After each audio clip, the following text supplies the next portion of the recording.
Values Education 8, Quarter 3, Learning Competency 2C na isasakilos ang mga wastong paraan ng pamamahala ng ugnayan kapag may hindi pagkakaunawaan sa kapwa. Bago tayo magsimula sa ating gawain ngayong araw, balikan muna natin ang pinagdaanan nating aralin.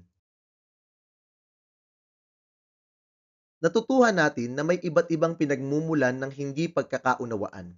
Minsan ito'y nagsisimula sa ating sarili, sa kakulangan ng tiwala o pag-unawa. Minsan naman sa kapwa, sa pamilya, sa mga relasyong romantiko, o sa mga online na pakikisalamuha. Lahat ng ito ay normal na bahagi ng ating buhay bilang tao. Ngunit mahalaga kung paano natin ito hinaharap.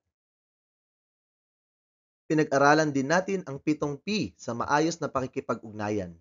Ito ang mga katangian na tumutulong sa atin upang mapanatiling maayos ang ating relasyon sa ibang tao. Kapag tayo ay marunong gumalang, umunawa at magpakumbaba, mas madali nating maayos ang anumang hindi pagkakaunawaan. Ngayon, pagsasamahin natin ang mga natutuhan mula sa dalawang araling ito upang makita kung paano natin maisasakilos ang mga wastong paraan ng pamamahala ng ugnayan. Performance task. Ang klase ay hahatiin sa 7 pangkat. Ang bawat pangkat ay sasagot sa tanong na, paano mo maipapakita ang wastong paraan ng pamamahala ng ugnayan kung may hindi pagkakaunawaan sa kapwa upang malinang ang pagiging mapagpasensya?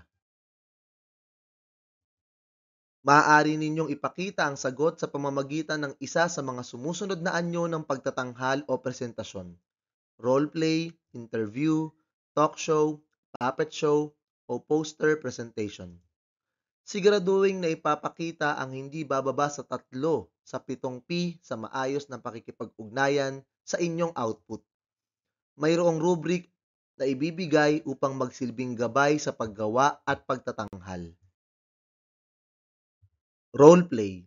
Magtanghal ng isang dula na nagpapakita ng tamang paraan ng pag-aayos ng hindi pagkakaunawaan sa tahanan, paaralan o pagkakaibigan habang ipinapamalas ang pagiging mapagpasensya. Interview. Magsagawa ng panayam sa isang tao tungkol sa karanasang may kinalaman sa hindi pagkakaunawaan at itanong kung alin ang 3 pinakamahalaga mula sa 7 P sa maayos na pakikipag-ugnayan at kung bakit. Alamin din kung ano ang kahalagahan ng pagpapasensya sa ganitong sitwasyon. Talk show. Magsagawa ng talk show na tatalakay sa mga tamang paraan ng pamamahala ng ugnayan at kung paano nakatutulong ang pagiging mapagpasensya sa pag-aayos ng hindi pagkakaunawaan. Puppet show.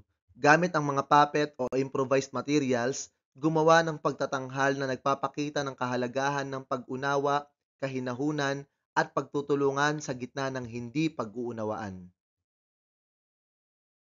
At poster. Gumawa ng poster na nagpapakita ng mensahe tungkol sa kahalagahan ng kahinahunan at wastong pamamahala ng ugnayan sa panahon ng hindi pagkakaunawaan.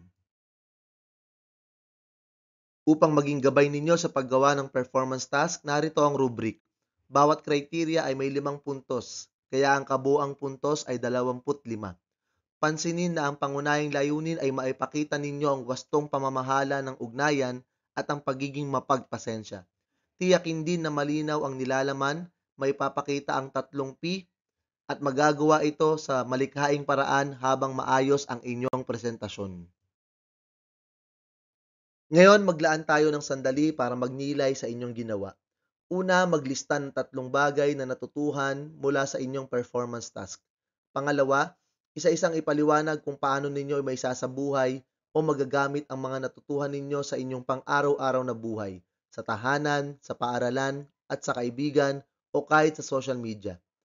Ang layunin nito ay makita ninyo na ang natutuhan natin ay hindi lamang para sa klase, kundi para rin sa totoong buhay, lalo na sa pamamahala ng ugnayan at pagiging mapagpasensya.